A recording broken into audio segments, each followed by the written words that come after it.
Hello guys, welcome back to my channel. कैसे हैं आप सब? आई होप कि आप सभी बहुत अच्छे होंगे। फ्रेंड्स, आज मैं फिर से आपके लिए लेके आई हूँ बहुत ही useful kitchen tips and tricks जो आपके बहुत ही ज़्यादा काम आएंगे। और ये टिप्स आपके समय और पैसे दोनों की बचत करेंगे। और साथ ही साथ मैं आपको ये भी बताऊंगी कि सिंक के ऊपर हमें इस तरह की दिया की बाती क्यों रखनी चाहिए, इसके क्या क्या फ़ायदे हो, और साथ ही सिंक के अंदर कपूर का कमाल। तो बिना स्किप किए वीडियो को प्लीज़ एंड तक वॉच करें। वीडियो जरा सी भी यूज़फुल लगे तो प्लीज़ वीडियो को लाइक, शेयर और सब्सक्राइब करें।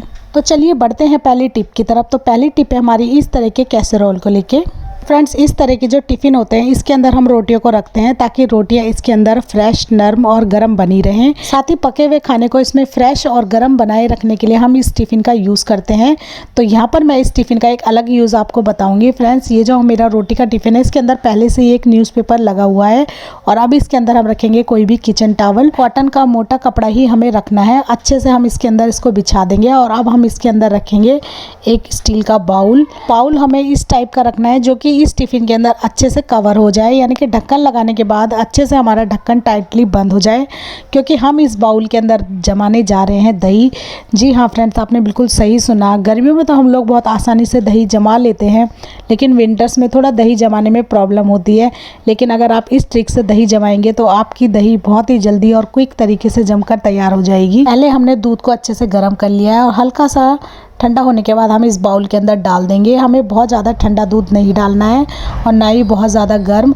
और अब हम डालेंगे 1 चम्मच के करीब दही। खट्टी दही हमें लेनी है। और अगर आपकी दही बहुत ज़्यादा खट्टी नहीं है तो आप 2 टेबल स्पून के करीब दही ले लीजिए।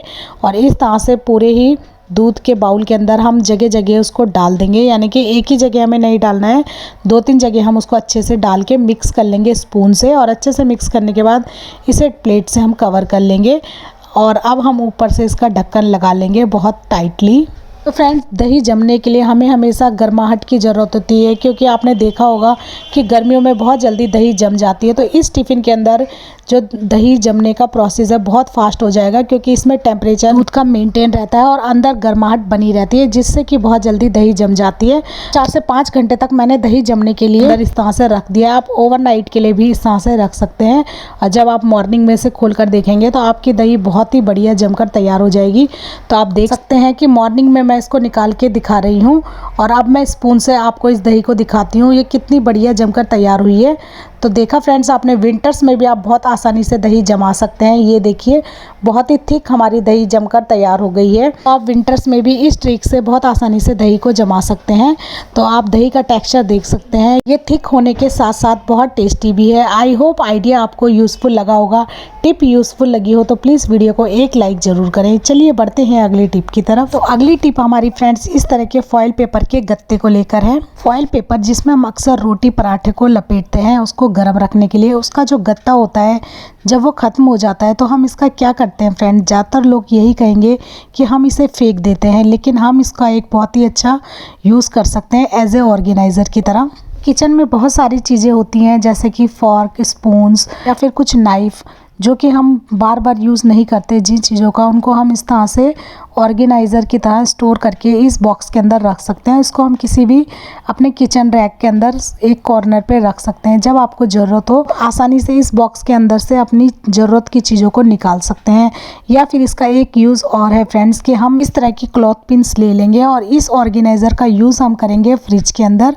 जी हाँ फ्रेंड्स, हमारे जो फ्रिज होता है इसमें बहुत कम स्पेस होता है, स्पेशली गर्मियों के दिनों में तो बहुत सारी चीज़ें होती है, क्योंकि फ्रिज की वाटर बोतल भी फ्रिज के अंदर आ जाती हैं। तो इसलिए एज ए ऑर्गेनाइज़र फ्रिज के अंदर हम इसका यूज़ करेंगे। इसके गत्ते को एक फोल्ड करके क्लॉथ पिन से हम इसको हैंग कर लेंगे। फ्रिज के जो साइड के रैक होते हैं वहाँ पर हम इसको हैंग कर लेंगे। अब ये हमारा एक बहुत ही अच्छा ऑर्गेनाइज़र बन गया। आप चाहे इसमें जिंजर डालिए, हरी मिर्चें डालिए या फिर नींबू डालिए, तो आप आसानी से इसके अंदर इसको स्टोर करके रख सकते हैं। अब आपके फ्रिज में चाहे कम स्पेस भी हो, आप अपनी छोटी छोटी चीज़ों को इसके बॉक्स के ऊपर रख सकते हैं। तो आप चाहे तो इसके अंदर अपनी चॉकलेट टॉफ़ियों को भी रख सकते हैं ताकि आसानी से वो आपको मिल जाए। तो ये छोटी सी ट्रिक है लेकिन है बहुत कमाल की। तो फ्रेंड्स, आपको ये टिप कैसी लगी मुझे कमेंट करके ज़रूर बताएं। तो फ्रेंड्स, ये देखिए, आप इस तरह से चॉकलेट भी इसके अंदर रख सकते हैं। टिप यूज़फुल लगी हो तो प्लीज़ एक लाइक करें। चलिए बढ़ते हैं अगली टिप की तरफ। तो अगली टिप है फ्रेंड्स, अगर आपके पास भी इस तरह के छोटे मोटे फॉइल पेपर के टुकड़े हैं तो उनको आप बेकार समझकर बिल्कुल न फेंकें। ये टुकड़े भी हमारे बहुत यूज़ के हो सकते हैं। तो इन छोटे छोटे टुकड़ों को हम और भी छोटे छोटे पीसेज में कट कर लेंगे। उसके बाद हम इसके छोटे छोटे बॉल्स बना लेंगे। अब इन बॉल्स का हम यूज़ करेंगे अपने इस तरह के दालों के अंदर, यानी कि जैसे आपके राजमा, छोले या फिर जो भी मोटी दालें होती है जिनमें घुन वगैरह बहुत जल्दी से लग जाते हैं। इन छोटे फॉइल पेपर के बॉल्स को हम इन दालों के ऊपर से डाल देंगे। आप चाहे तो इन फॉइल पेपर के और भी छोटे बॉल्स बना सकते हैं और इस तरह से इन छोटे फॉइल पेपर के बॉल्स को इन दालों के ऊपर से हम इस तरह से डाल देंगे। तो ये छोटे जो फॉइल पेपर के टुकड़े होते हैं ये आपकी दालों में घुन नहीं लगने देंगे, ना ही आपकी दालों को खराब होने देंगे, क्योंकि एक्स्ट्रा नमी को भी ये सोख लेते हैं, जिससे आपके राजमा छोले लंबे समय तक चलेंगे और खराब नहीं होंगे। तो अब आप इन कंटेनर का ढक्कन लगा सकते हैं। आई होप ये आइडिया भी आपको ज़रूर यूज़फुल लगा होगा। आइडिया यूज़फुल लगा हो तो प्लीज़ एक लाइक करें। चलिए बढ़ते हैं अगली टिप की तरफ। तो अगली टिप फ्रेंड्स हमारी ये है कि मिक्सी जार के अंदर हम करेंगे रबड़ बैंड का यूज़। तो ये हेयर रबड़ बैंड होते हैं छोटे वाले, जिनका यूज़ हम इस मिक्सी जार के अंदर करेंगे। चलिए देख लेते हैं नेक्स्ट वाला आइडिया क्या है। तो फ्रेंड्स अक्सर क्या होता है कि कुछ लोगों के जो मिक्सी के जार होते हैं वो इस तरह के होते हैं वॉक्यूम वाले, जैसा कि मेरा मिक्सी का जार है। तो फ्रेंड्स क्या होता है कि अक्सर इनके जो ढक्कन होते हैं वो अच्छे से वॉक्यूम नहीं बना पाते, थोड़े से लूज़ हो जाते हैं। जब भी हम मसाला या चटनी पीसते हैं तो उस टाइम पे हम इन रबड़ बैंड का यूज़ करेंगे। हम क्या करेंगे कि एक रबड़ बैंड को इस तरह से ले लेंगे और मिक्सी जार का जो ढक्कन है उसके ऊपर हम इस रबड़ बैंड को अच्छे से इस तरह से फिक्स कर लेंगे। तो इससे क्या होगा कि आपका जो ढक्कन है वो अच्छे से वॉक्यूम बना पाएगा और टाइटली वो बंद भी हो जाएगा। अब आप इस मिक्सी के जार में अपना काम आसानी से कर सकते हैं, क्योंकि इसमें एक अच्छी सी पकड़ बन चुकी है इस रबड़ बैंड की हेल्प से। तो अब आप चाहे इस मिक्सी में कुछ भी पीसिए, चटनी बनाइए, कोई मसाला पीसिए, वो आसानी से पिस जाएगा, क्योंकि इस मिक्सी के जार का ढक्कन अब अच्छे से लग जाएगा। फ्रेंड्स कुछ लोगों के जो जार होते हैं वो लॉक वाले होते हैं तो उन्हें तो ये प्रॉब्लम नहीं होती, लेकिन जिनके जार बिना लॉक के होते हैं उनको अक्सर इस तरह की प्रॉब्लम को फेस करना पड़ता है। तो इस ट्रिक से आप अपनी प्रॉब्लम को सॉल्व कर सकते हैं। आई होप आइडिया आपको यूज़फुल लगा होगा। चलिए बढ़ते हैं अगली टिप की तरफ। तो अगली टिप है फ्रेंड्स कि हम प्लेट के अंदर डाल लेंगे कुछ आइस क्यूब्स। तो अब मैं बताती हूँ कि इन आइस क्यूब का हमें क्या यूज़ करना है। हमें रखना है इनको अपने हथेलियों के बीच में और इस तरह से मुट्ठी को खोलना है, बंद करना है, और फिर बर्फ निकालने के बाद भी मुट्ठी को खोलना है, बंद करना है। ऐसा करने से माइग्रेन की समस्या से रिलीफ मिलता है। फ्रेंड जिन लोगों को माइग्रेन की प्रॉब्लम है वो इस एक्सरसाइज को कर सकते हैं कुछ सेकंड के लिए, बस 15-20 सेकंड के लिए ही हमें इस एक्सरसाइज को करना है। अगर आपको आइस हाथ में रखने में प्रॉब्लम हो रही हो क्योंकि बहुत ठंडी होती है आइस, तो आप पतला सा सूती कपड़ा ले सकते हैं। तो 2 छोटे छोटे टुकड़े या छोटे वाले हैंकी आप ले लीजिए, इस तरह से 2-2 टुकड़े रखकर, और अपने हाथ पे मुट्ठी में इनको बीच में रखने के बाद इस तरह से मुट्ठी को खोलिए और बंद करिए। तो इससे आपके जो हाथों में कुछ पॉइंट्स होते हैं उन पे प्रेशर पड़ता है, जिससे कि आपके माइग्रेन की प्रॉब्लम में रिलीफ मिलता है। तो फ्रेंड्स आपको ये एक्सरसाइज उस टाइम पे नहीं करनी है जब आपको सर्दी जुकाम या नज़ला हो, बाकी टाइम में आप इस एक्सरसाइज को कर सकते हैं। आई होप ये आइडिया भी आपको ज़रूर यूज़ का लगा होगा। तो इस तरह से आपको अपने हाथों की मुट्ठियों को खोलना है, बंद करना है, कुछ सेकंड के लिए ही आइस को बीच में रखना है, फिर आइस को हटाने के बाद भी आपको मुट्ठियों को खोलना है, बंद करना है। तो इससे आपको काफ़ी रिलीफ मिलेगा। आइडिया यूज़फुल लगा हो तो प्लीज़ एक लाइक करें। चलिए बढ़ते हैं अगली टिप की तरफ। तो अगली लास्ट टिप है फ्रेंड्स हमारी इस तरह की दिया की बाती को लेके। तो फ्रेंड्स ये टिप हमारी बहुत खास होने वाली है, क्योंकि फ्रेंड्स अभी अभी दिवाली गई है तो बहुत सारी बातियां आपके पास इस तरह की एक्स्ट्रा पड़ी होंगी। इन दिया की बाती का यूज़ हम करेंगे अपने सिंक में।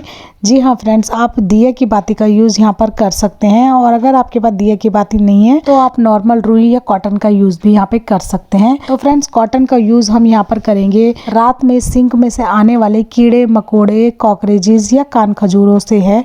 तो फ्रेंड्स हम यहाँ पे रात को जब भी बर्तन धो लेते हैं तो हमें सबसे पहले अपने सिंक को अच्छे से साबुन से और स्क्रबर से वॉश करना है। कि फ्रेंड्स किचन सिंक हमारी किचन का बहुत ही खास हिस्सा होता है, जिसको हमें क्लीन और हाइजीन रखना बहुत ज़रूरी होता है, क्योंकि यहाँ पर हम जूठे बर्तनों को वॉश करते हैं और उन बर्तनों में हम खाना खाते हैं। तो इसीलिए हमारा सिंक का क्लीन होना बहुत ज़्यादा ज़रूरी है। तो जब भी हम रात को इस तरह से अपने सिंक को अच्छे से क्लीन कर लेते हैं तो उसके बाद हम इस ट्रिक का यूज़ करेंगे और फ्रेंड्स सिंक को क्लीन करने के लिए, वॉश करने के लिए एक अलग स्क्रबर का यूज़ करें, यानी कि बर्तन वाले स्क्रबर का आप यूज़ यहाँ पर ना करें। अब हम बनाएंगे एक बहुत ही इफ़ेक्टिव सॉल्यूशन, जिससे कि हमारे सिंक में आने वाले कॉकरोचेस, कीड़े मकोड़े, कान खजूरे तुरंत ही मर जाएंगे और गायब हो जाएंगे, बिल्कुल भी वो इस सिंक से ऊपर नहीं आएंगे। तो सबसे पहली चीज़ हम ले लेंगे कपूर, और अगर आपके पास नैप्थलीन बॉल्स हैं तो आप 1-2 नैप्थलीन बॉल्स भी ले सकते हैं। कपूर की 4-5 स्लाइस मैंने ले ली हैं और इनको हम इस तरह से खलबट्टे से कूटकर इनका पाउडर बना लेंगे। तो एक बाउल में इस तरह से मैंने इनको कूट लिया है। तो नैप्थलीन बॉल भी मैंने इसमें डाली है। आप चाहें तो कपूर और नैप्थलीन बॉल में से कोई एक चीज़ भी ले सकते हैं। और अब सेकंड चीज़ हम इसमें ऐड करेंगे थोड़ा सा विनेगर। चाइनीज़ फूड में जिस विनेगर का हम यूज़ करते हैं तो थोड़ा सा हम इसमें डाल देंगे और इसका एक घोल हम बना लेंगे। अब जितने भी कॉटन बॉल्स हैं या फिर ये आपके पास अगर इस तरह की बाती हैं तो इनको हम इस सॉल्यूशन में अच्छे से डिप कर लेंगे और इसको हम डालेंगे अपने सिंक की जाली के बिल्कुल बीच सेंटर में। फ्रेंड्स, ये जो वाइट विनेगर होता है इसकी स्मेल भी बहुत ज़्यादा स्ट्रांग होती है और कीड़े मकोड़े और कॉकरोचेस से तुरंत ही भाग जाते हैं। यहाँ तक कि अगर आपके किचन सिंक में चींटियाँ भी आती हैं तो वो भी इसकी स्मेल से तुरंत भाग जाएंगी। तो इन जितनी भी बातियाँ इनको हम इस सॉल्यूशन में डिप कर लेंगे और अपने इस किचन सिंक के आसपास चारों तरफ हम इसको फैला देंगे। तो अब अगर आपके किचन सिंक में से कॉकरोचेस आते हैं या कान खजूरे तो इन्हें चाट कर तुरंत ही वो मर जाएंगे, क्योंकि इनकी स्मेल बहुत ही स्ट्रांग होती है, जिससे कीड़े मकोड़े तुरंत ही गायब हो जाते हैं, भाग जाते हैं। तो इस तरह से आप किचन सिंक के कॉर्नर में भी इनको डाल सकते हैं और जो बचा हुआ जितना भी सॉल्यूशन है उसको आप इस तरह से किचन सिंक में ही डाल दीजिए या चारों तरफ इस तरह से जाली के साइड में फैला दीजिए। और कटोरी में भी जो थोड़ा सॉल्यूशन लगा है, थोड़ा पानी डालने के बाद इस सॉल्यूशन को मैं डालूंगी सिंक के नीचे की तरफ की जो जाली है, ताकि वहाँ से भी कीड़े मकोड़े ना आए। तो फ्रेंड्स, आई होप ये आइडिया भी आपको यूज़फुल लगा होगा। तो आज के लिए फ्रेंड्स बस इतना ही। कौन सा आइडिया आपको सबसे ज़्यादा पसंद आया और कौन सी टिप आपको यूज़ की लगी, मुझे कमेंट करके ज़रूर बताएं। और किस शहर से आप इस वीडियो को देख रहे हैं, मुझे जानकर बहुत ज़्यादा खुशी होगी। वीडियो ज़रा सी भी यूज़फुल लगी हो तो प्लीज़ वीडियो को लाइक, शेयर और सब्सक्राइब करना बिल्कुल ना भूलें। मिलते हैं एक ऐसी यूज़फुल वीडियो में, तब तक के लिए बाय बाय, टेक केयर।